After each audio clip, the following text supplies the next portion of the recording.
सीधा आरोप महाराष्ट्र सरकार पर लगाती हुई कंगना रनौत उद्धव ठाकरे का नाम लेकर उनको कहती हुई कि वक्त का पहिया है और वक्त बदलेगा। बहरहाल आइए आपको सीधे लिए चलते हैं अपनी सहयोगी चित्रा के पास और उनके साथ है शिवसेना की सांसद प्रियंका चतुर्वेदी। क्या सफाई दे रही हैं, सुनिए।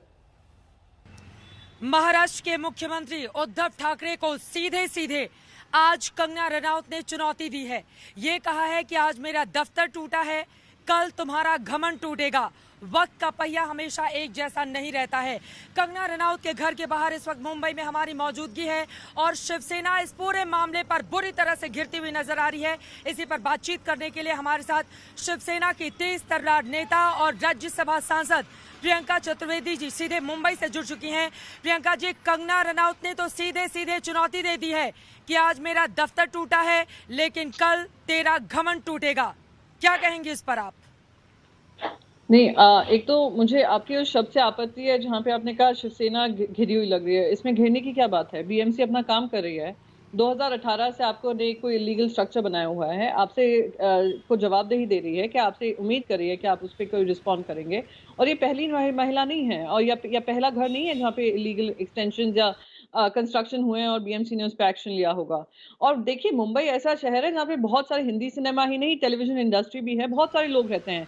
ये ऐसा बीएमसी पहले कपिल शर्मा जी के साथ भी हो चुका है, पहले इरफान खान जी के साथ भी हो चुका है, सोनू सूद जी के साथ भी हो चुका है। तो आप ये अगर अपना एजेंडा बना लेती हैं या भारतीय जनता पार्टी की प्रवक्ता बन जाती हैं, उनके बिहाफ पे ये लड़ाई लड़ती हैं, तो उसमें शिवसेना का क्या घिरना हुआ? वो लड़ते रहे, पर बीएमसी अपना काम करती रहेगी। बीएमसी का काम है, वो अपनी जिम्मेदारी निभाएं। अगर मान लीजिए वो बीजेपी से जुड़ी हुई हैं या फिर उनके विचारधारा को फॉलो करती हैं, तो क्या सिर्फ इस आधार पर कि एक महिला किसी एक खास तरह की विचारधारा से प्रभावित है या उन लोगों से ज्यादा जुड़ी हुई है, इस आधार पर आप उनका दफ्तर तोड़ देंगे? वो भी तब जब 24 घंटे का वक्त भी आप लोगों ने नहीं दिया कंगना रनौत को।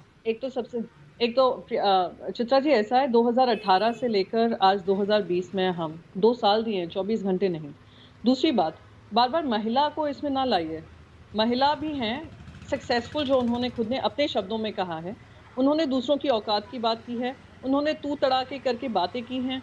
एक इलेक्टेड पर्सन जो कॉन्स्टिट्यूशनल पोजीशन पे है उस राज्य में, जिसने आपको नाम, शान और शोहरत दी, आप इस तरीके से इस लहजे में बात करते हैं, फिर कहती हैं किसकी औकात है कि कोई मेरा उखाड़ ले, किसके बाप की हिम्मत है कि मुझसे कोई पंगा ले ले। तो आप बार बार इसमें महिला कार्ड का कुछ नहीं होता। आप एक सक्सेसफुल पर्सन हैं जिन्होंने इलीगल कंस्ट्रक्शन अपने प्राइवेट स्पेस में किया है और बीएमसी सक्षम है, बीएमसी के म्युनिसिपल कमिश्नर हो, बीएमसी खुद हो, सक्षम है कि जहां जहां कार्रवाई करने की जरूरत है वहां पे कार्रवाई होगी। 2018 को आप 24 घंटे का बात कर रही हैं। अगर 24 घंटे में भी आप अपना हाईकोर्ट को नोटिस दे सकते थे कि आप इस पे स्टे लगाइए, और या जो भी आपके काम थे, पर आप लोग टीवी पे आकर बात कर रहे हैं, आप ट्विटर के माध्यम से बात कर रहे हैं। तो इस तरीके से आप हर चीज में बीएमसी को कटघरे में लाना, बीएमसी के सवालों का जवाब से उम्मीद करना, ये आई थिंक यहाँ पर आप दो चीजें बोल रही हैं प्रियंका जी। पहला तो अब शब्दों का आप जिक्र कर रही हैं कि कंगना रनौत ने इस तरह के भाषा का इस्तेमाल किया। आपके वहां से जो आपके राज्यसभा सांसद हैं संजय राउत जी, उनकी ओर से जिस अभद्र भाषा का इस्तेमाल किया गया है वो किस तरह से असंसदीय है, इसका इस्तेमाल हम टेलीविजन चैनल पर नेशनल नहीं कर सकते। बाद में वो क्लैरिफाई करते हैं कि नहीं, मैंने तो नोट ही किया था। और दूसरी चीज, क्या 2018 में बीएमसी ने नोटिस दिया था कंगना रनौत को? क्या दिया गया था नोटिस? देखिए ऐसा है कि मैं वो आपके पास डॉक्यूमेंट्स में भेज दूंगी, वो मुझे कोई दिक्कत नहीं है दिखाने में। नोटिस की बात क्या, इनका जो रेजिडेंस का है वो तो ऑलरेडी कोर्ट में पेंडिंग है। तो बार बार ये विक्टिम कार्ड खेलना I think is absolutely unfortunate. On an issue based बात हो तो हम इशू के हिसाब से बात कर सकते हैं। दूसरी बात, संजय जी अपनी बात का बता चुके हैं कि उन्होंने क्या कहा है। तीसरी बात, अगर बार बार आप कह रही हैं उनकी तरफ से अपशब्द बोलने के जो श्रृंखला शुरू हुई है वो खत्म नहीं हुई है। तो आप यहाँ पर वाई+ सिक्योरिटी लेकर दिन रात गाली दे रही हैं, दिन रात बातें कर रही हैं, दिन रात झूठ फैला रही हैं, दिन रात ऐसी चीजें कह रही हैं, माहौल बना रही हैं। मुंबई के बॉलीवुड को आप कह देते हैं 99% ड्रगीज हैं, आप कह देते हैं कि कॉन्स्पिरेसी थियरीज ले आती हैं उस मर्डर पे, उस डेथ पे, जहाँ पे जिस पर्सन को आप जानती भी नहीं थी। तो आप और उनके खुद के लॉयर ने कहा है कि अपना खुद का एजेंडा चला रही हैं। तो इसमें मैं मानती हूँ कि ये सवाल जवाब तो मीनिंगलेस हो जाता है जब इस तरीके के बातें चल रही हैं। और जो इशू नहीं है, इशू के बारे में प्रियंका जी, बहुत सारी बातें आपने गिनाई हैं। कंगना के घर के बाहर ही मैं इस समय खड़ी हुई हूँ। आपने कंगना के इस घर को भी कहा कि अवैध तरीके से उसमें बहुत सारा कंस्ट्रक्शन किया गया है, तो क्या बीएमसी का हथौड़ा यहाँ पर चलने वाला है? क्या बीएमसी कंगना रनौत के, और उन्होंने ट्वीट भी किया है, कुछ देर पहले का उनका ट्वीट भी है। उन्होंने कहा है कि अब अगली बारी हो सकता है मेरे घर की हो, मेरे बॉडी की हो, मेरे चेहरे की हो, इस तरह की तमाम बातें उन्होंने ट्वीट में कही हैं। क्या ऐसे करने जा रही है अब शिवसेना और बीएमसी? अरे देखिए, अरे एक सेकंड मैडम, सबसे पहले बीएमसी की स्पोक्स पर्सन नहीं हूँ। बीएमसी, मैंने आपको पहले भी कहा है, बीएमसी एम्पावर्ड है, बीएमसी के म्युनिसिपल कमिश्नर एम्पावर्ड हैं, जो इस शहर में रहता है वो सब जानते हैं। रही बात आपने घर की बात कही, मैं आपको बता दिया है कि उसमें भी इलीगल कंस्ट्रक्शन हुए हैं और वो केस कोर्ट में है, मैंने आपको ये बात कही। अब वो ट्विटर पे वो कहें मेरे मुंह तोड़ देंगे, मेरा ये कर देंगे, मेरा वो कर देंगे, वो अपने मन गढ़ंत थ्रेट्स अगर बनाती हैं, उसकी जवाबदारी मेरी नहीं है, वो उनसे पूछिए, मुझसे नहीं। लेकिन यहाँ पर क्या आपने थोड़ा इंतजार करने का वक्त नहीं आप लोगों को देना चाहिए था कंगना रनौत को, कि वो कम से कम मुंबई आ जाए, अपना पक्ष रखें? बदले की कार्रवाई के तहत शिवसेना अगर ये काम करेगी, देश भर में यही मैसेज गया है कि अगर शिवसेना के खिलाफ आपने अपनी जुबान खोली तो देखिए आपके दफ्तर का हम क्या हाल करेंगे। और ये जो तस्वीरें आई हैं कंगना रनौत के दफ्तर की, वो अपने आप में बेहद परेशान करने वाली हैं कि अगर आपकी बातों से कोई सहमत नहीं हो तो सीधे आप बुलडोजर लेकर उसके दफ्तर पर चढ़ जाएंगे। नहीं मैडम ऐसा है, क्या परेशान करती हैं पिक्चर्स कि एक सेलिब्रिटी अपने घर के अंदर कुछ भी कंस्ट्रक्शन कर ले, कुछ भी चेंजेस कर लें, वो सेलिब्रिटी को हर प्रॉब्लम माफ है। वो थ्रेट परसेप्शन बनाकर, जो थ्रेट परसेप्शन वैलिड भी नहीं है, वो Y+ सिक्योरिटी, देश में सिर्फ 11 लोगों को ये Y+ सिक्योरिटी मिली हुई है, जिसमें से ये है। थ्रेट परसेप्शन किस बेसिस पे, किस बना पे उनको थ्रेट परसेप्शन उनका डिसाइड किया गया गवर्नमेंट ऑफ इंडिया की तरफ से? वो महिला आकर कह दें कि पाकिस्तान, ये जो मुंबई शहर है वो पाकिस्तान है। वो पाकिस्तान जिसने मुंबई शहर में 26/11 किया हो, आप उसको पाकिस्तान से तुलना करती हैं।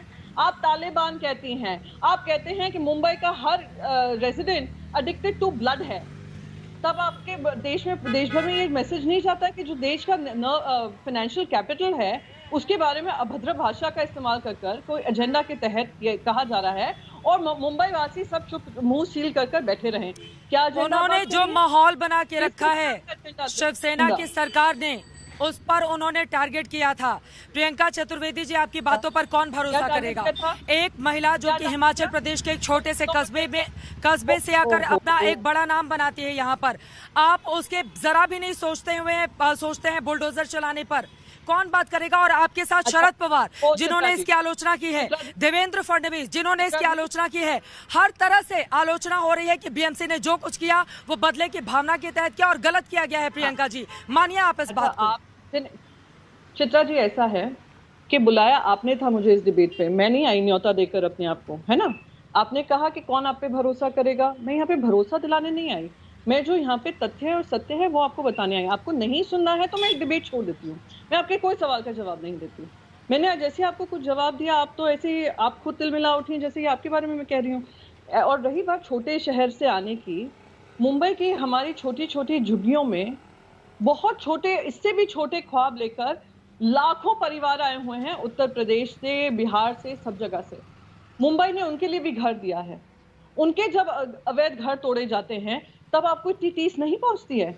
एक महिला जो सेलिब्रिटी बन गई, एम्पावर्ड महिला, खुद कहती हैं सोशल मीडिया पे कि मैं सारे एक्टर्स, बॉलीवुड एक्टर्स से ज्यादा कमाती हूँ, मैं सिंगल मूवी महिला हीरोइन सेंट्रिक मूवीज करती हूँ और मैं बॉक्स ऑफिस पे मैं सब पे हावी। चल, बहुत अच्छी बात है, आप एम्पावर्ड महिला हैं। मैं पूछती हूँ, जिनकी जुबान नहीं है, जिनके वॉइसलेस हैं, लाखों करोड़ों हमारे मुंबई में आकर बसते हैं, तब आप सवाल नहीं उठाती हैं। और आप मुझे यहाँ पे कह रही हैं कि फडणवीस जी जिनके माउथपीस अभी वो खुद बनी हुई हैं, कंगना जी, वो तो बोलेंगे ही, उनके साथ बोलते रहे। हम आपको बीएमसी का क्या तौर तरीका है वो और शरद पवार मैंने उनकी बात नहीं सुनी है, पर मैं बस ये कह दूंगी, जहाँ पे भी अवैध निर्माण होगा, अवैध काम होगा, उस पर हम पाबंदी लगाएंगे और बीएमसी का वो काम है, बीएमसी से ये उम्मीद है, वो बीएमसी से। लेकिन लगातार आज तक भी दिखा रहा है और चूंकि हम लोग ग्राउंड लेवल पे हैं, देखिए प्रियंका जी, यहाँ पर आपने कुछ महत्वपूर्ण बातें कही। आपने कहा कि हमने आपको बुलाया है, ये बात बिल्कुल सही है, क्योंकि महाराष्ट्र सरकार का जो पक्ष है वो देश के सामने आना चाहिए और एक जिम्मेदार चैनल होने के नाते हमारी ये जिम्मेदारी है। दूसरी महत्वपूर्ण बात, आप सरकार हैं, आपकी ये जिम्मेदारी है कि आप हर सवाल का जवाब दें, क्योंकि इसी भरोसे के साथ आप लोग चुनाव में जाते हैं और जनता का दिल जीतते हैं। महाराष्ट्र की सड़क पर आपकी सरकार को लेकर नाराजगी है, इस बात को स्वीकारें आप। लोग कह रहे हैं कि उद्धव सरकार ने जो किया वो गलत किया, इनको और वक्त आपको देना चाहिए था। प्रियंका जी। चित्रा जी, ऐसा है, सबसे पहले तो मैंने कौन सा सवाल का जवाब है जो मैंने आपके सवालों का नहीं दिया? सारे सवालों का दिया है ना। आपने अपनी जिम्मेदारी मुझे समझाई, बहुत बढ़िया बात है। मैंने भी आपको अपनी जिम्मेदारी निभाई यहाँ पे आकर आपके सारे सवालों का जवाब देकर। अब आप मुझसे कहें कि मुंबई की जनता है, तो अगर आप मुंबई की कुछ जनता से मिल रहे हैं, आप उस जनता से नहीं मिल रहे हैं जिन्होंने अपनी नाराजगी जताई थी, जिन्होंने नाराजगी अभी भी जता रहे हैं कि हमारी मुंबई के बारे में अभद्र टिप्पणी कर, अभद्र भाषा का इस्तेमाल कर, मुंबई को पाकिस्तान से तुलना कर। आप उन बच्चों से जाकर पूछिए जिनके परिवार इस टेरर में उन्होंने अपने परिवारों को खोया है। आप उनसे बात करिए, उन संस्थाओं से बात करिए जो इस एरिया में काम कर रहे हैं। अगर एक ही जन की स्टोरी और नैरेटिव आपकी जिम्मेदारी है और दूसरी तरफ की नैरेटिव को लेकर आपको चीखना चिल्लाना है और कहना है, प्रूव करना है कि हम गलत बोल रहे हैं, तो इसके आगे मैं कुछ कर नहीं सकती। मैंने आपको सारे तथ्य अनुसार मैंने आपको जवाब दे दिया। प्रियंका जी, आखिरी सवाल। जी ठीक है प्रियंका जी, आखिरी सवाल आपसे मैं चाहूंगी, अब आगे क्या होगा? क्या अब दफ्तर के बाद कंगना रनौत के घर का नंबर है? वो आप बीएमसी से पूछिए, और अगर उन्होंने सारे अपने जो भी कंस्ट्रक्शन है, जो भी काम है, उन्होंने एज पर बीएमसी नॉर्म्स की हैं, उनसे जवाब दीजिए। आप मुझसे क्या जवाब दे रही हैं? चलिए, बहुत शुक्रिया आज तक से जुड़ने के लिए और ये बातचीत करने के लिए। प्रियंका चतुर्वेदी, राज्यसभा सांसद शिवसेना की, उनकी ओर से सीधे कहा गया है कि जो इलीगल कंस्ट्रक्शन था उस पर दरअसल ये बुलडोजर चला है और पूरे मामले का राजनीतिकरण करने में कंगना रनौत लगी हुई हैं। लेकिन कुल मिलाकर कंगना वर्सेस उद्धव सरकार की ये जो लड़ाई चल रही है मुंबई में, ये कहां पर जाकर थमेगी, इस पर बनी रहेगी आज तक की नजर।